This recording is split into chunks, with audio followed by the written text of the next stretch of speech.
Wouldn't analog recordings be best on analog playback? Simon in Toronto, Canada asks this question. Hey Paul, if the album was recorded on an analog master tape, which many in my library have been, wouldn't it be best to listen to it on an LP? In other words, analog all the way? And if the album was recorded digitally, best played back on a CD, SACD file form, assuming both analog and digital front ends in the system are top-notch, and taking the mixing and mastering out of the equation, has the digital conversion finally grown up and surpassed analog? I'm not trying to start a war. Well, good luck with that, because I use both domains. Well, I think that's an excellent question, Simon. It really is a good one. And my reaction to that is, if you know me pretty well, you'll think, wow, that's typical Paul because he's a digiphobe. I remember when we first got into digital, I was so happy. I mean, analog is great. I listened to records, started my career in records, but I got sick of all this hassle of, I know people love the routine of it, but pulling it out, putting it back in the sleeve, God bless it, trying to get that in, and then now I got to put it back inside of this thing, and I'm a klutz, so basically, see, I can't even get the stupid thing open here. Here you go, and I'm not doing this on purpose, I'm telling you. I'm trying to get this record album back in here. I can't, there, I finally got that. And now see the corner is gonna bend, and I stick that in, and it's crunching. What a pain in the ass. So when CDs came around, I was thrilled. Oh my God, I can play something. Because as an engineer, I do a lot of voicing. And so I have to play a track over and over and over. Tweak this parameter, play the track. Tweak that parameter, play the track. Compare, compare, compare. When I do that on LPs, it's really, it's a struggle.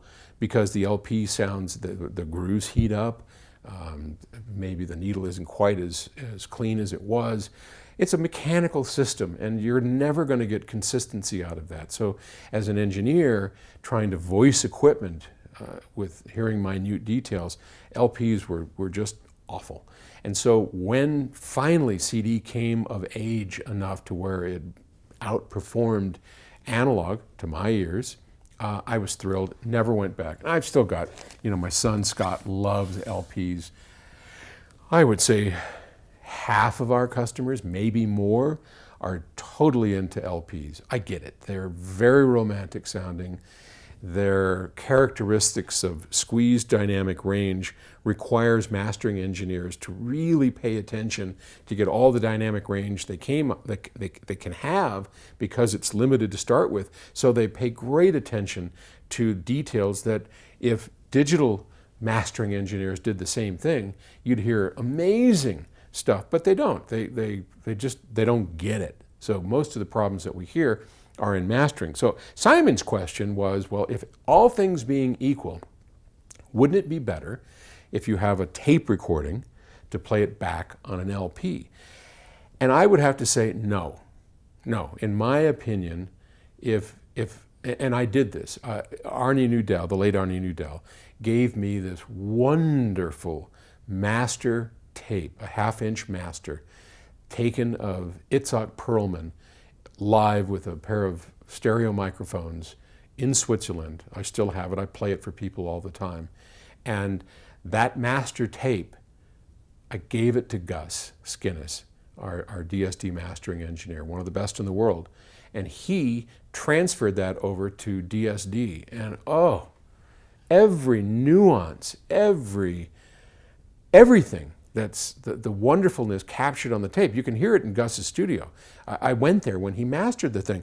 He's got the Studer tape recorder, almost the same one that it was recorded on. We sat and we listened to that. Here's the tape. Here's the DSD copy. They're identical, absolutely identical.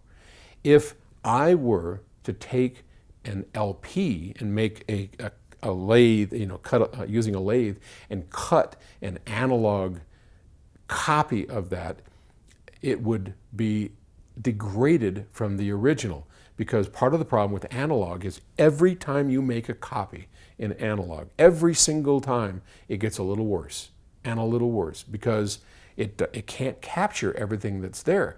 Analog is the one thing that just can't be copied over and over and over. And every version that you do, it gets a little worse. And that's not what we want to do. If we want to preserve the beauty and the wonderful qualities of tape, the last thing you want to do is make an LP of it, because now you're taking it one generation away from perfection that was the tape itself. Properly done digital is absolutely indistinguishable from the original tape. And I will stand on my head and eat a bug if someone can show me that isn't true. It is true. I've heard it, I've been there, I have it. I can, well, not easily show you, but once we build our mastering studio in the new place, maybe we'll be able to do things like that.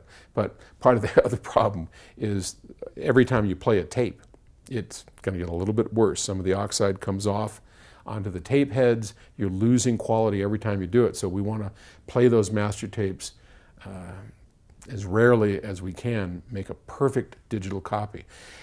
Last thing.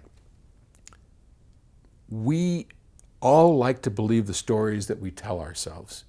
And if we tell ourselves that analog is the best, then it's hard for us to swallow that digital could capture that which is on analog perfectly without any degradation, because we don't believe that. We believe in our hearts that analog's best, therefore digital can't be better or even as good, therefore it's just going to add some digital shit to it, right? Well, because these are the stories, whether it's politics, whether it's your life's journey, everything that we believe is a story. I mean, we tell stories to ourselves. This is how the world is. This is how I believe the world to be. And even when we hear irrefutable proof that it isn't, we have one of two choices. We either change our story, which is entirely possible, and I encourage people to learn, leap, and then do it again. But most of us can't or don't, so our story remains. But in some cases, you can hear like, oh, I was wrong about that. Wow. In any case, the problem and the reason most people can point to, well, that digital copy of this analog tape sounds nowhere near as good as this LP version of that same tape. And you know what? You're right. It's because it was mastered poorly by someone who didn't know what they're doing. So you can't blame the medium because some knucklehead didn't know what they were doing. Anyway, that's my story, and I'm sticking to it. I'll see you tomorrow. Bye.